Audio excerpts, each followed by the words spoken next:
nous sommes avec le docteur Christian Ouaï. Nous sommes avec lui, le Forum économique international là, sur les finances. Lui, il a aussi un grand projet. Vous avez un grand projet. Bonjour Christian. Bonjour Pasteur Bobo. D'abord, votre présence ici. Ma présence ici est tout simplement d'abord de manière informelle, de manière aussi à pouvoir connecter avec des personnes.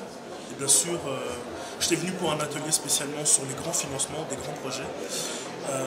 Donc voilà, de savoir un peu qui sont les acteurs économiques, les acteurs qui peuvent être des bailleurs de fonds. Parce que le projet que je mets en place nécessite beaucoup de finances, beaucoup de moyens. D'abord, c'est quoi Côte d'Azur, Nord-Sud? Donc c'est un organisme qui a pour mission de connecter le Nord et le Sud, comme ça le dit, Nord-Sud, donc entre l'Europe et l'Afrique, de créer vraiment des liens et des contrats économiques entre les deux entités en fait. Dirigé par Esther. Esther Michel, oui, totalement, qui est une personne qui a cru vraiment que l'Afrique et l'Europe pouvaient vraiment se connecter de manière concrète et de manière, égalitaire. Et c'est elle qui est vraiment à l'origine de ce projet magnifique. Et parrainé par Batou Kouebo, président du Sénat, André Flao, ministre d'État belge. Et puis on a vu il y a beaucoup de personnes qui parrainent quand même le projet. On dit félicitations Esther. Bravo. C'est vraiment, on dit waouh, pour nous Congolais c'est vraiment bon. Totalement. Mais vous avez un grand projet, on vous suit partout à travers le monde, vous voulez aider la diaspora, aider les familles. Concrètement, c'est quoi au juste? On dit on mange aussi mal, il y a beaucoup de choses. Je vous laisse la parole, on vous suit partout à travers le monde. Docteur. D'accord, merci beaucoup Pasteur Bobo pour l'opportunité. Je ne me suis pas vraiment présenté, donc je suis Christian Ouaï, kinésithérapeute formé en Belgique. Je travaille en France et en Belgique. Je suis né au Congo, je suis un enfant du pays. Je suis issu de la diaspora congolaise. Alors mon projet c'est vraiment en rapport avec l'AVC, donc l'accident vasculaire cérébral, qui est un fléau. Je suis né au Congo, j'ai grandi en Belgique et je travaille en France et j'ai étudié aussi au Québec.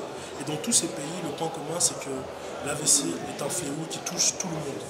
Et on a aussi du mal à le prendre en charge de la manière la plus concrète ou la mieux adaptée aux patients. Et mon projet a pour mission de créer des centres de rééducation et de revalidation pour les patients, pour les personnes ayant eu des séquelles d'AVC. Donc les séquelles peuvent être d'ordre physique, donc paralysie d'un membre, du mal à marcher, au niveau de la parole, au niveau cognitif, perte de mémoire, difficulté à se situer dans le temps, et j'en passe. Et donc voilà, c'est une pathologie qui est assez complexe, mais qui a besoin d'être pris aussi de la bonne manière avec différents pôles.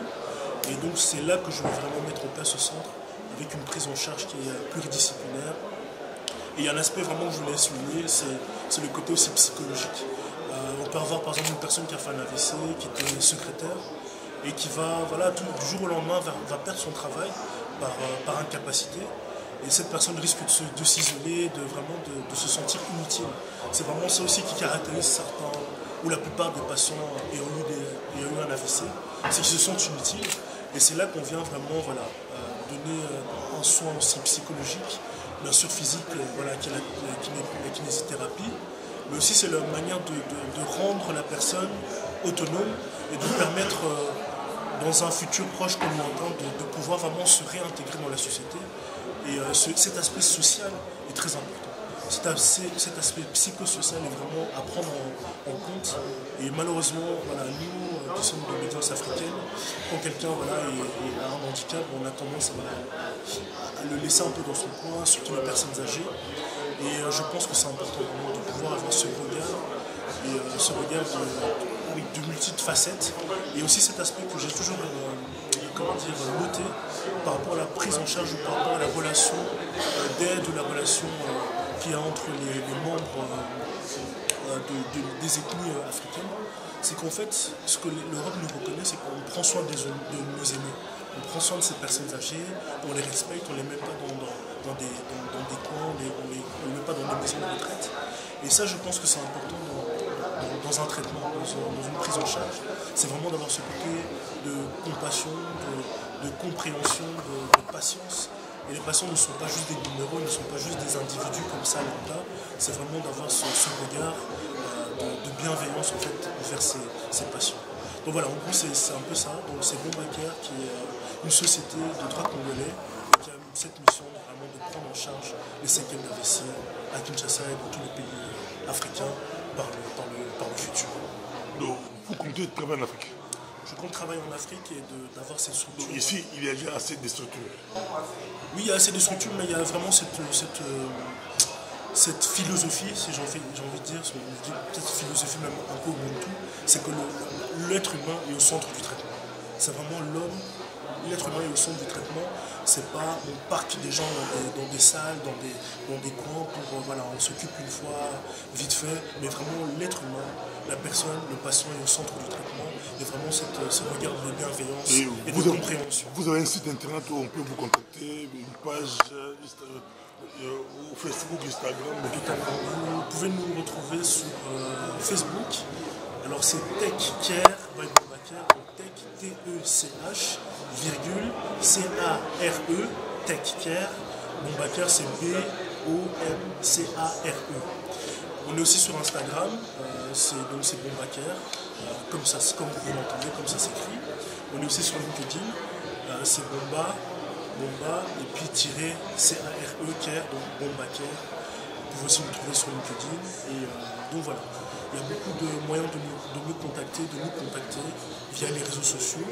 Et ce que j'avais dit au pasteur Bobo, déjà en apporté, c'est que dans quelques mois, on va déjà pouvoir consulter, pouvoir vous accueillir dans un lieu où on va vraiment essayer de faire déjà le diagnostic, de voir un peu les différents aspects de cette pathologie. Est-ce que c'est pour vous, c'est pour le membre de votre famille? On va pouvoir vraiment vous donner les conseils, parce que le conseil est important aussi dans la prise en charge de l'AVC. Et malheureusement, on se réduit juste au traitement, au massage, etc. Mais les conseils sont très importants. Et vraiment, je termine par ça, c'est l'aspect nutritionnel, parce qu'il y a aussi un enjeu très important, c'est la nutrition.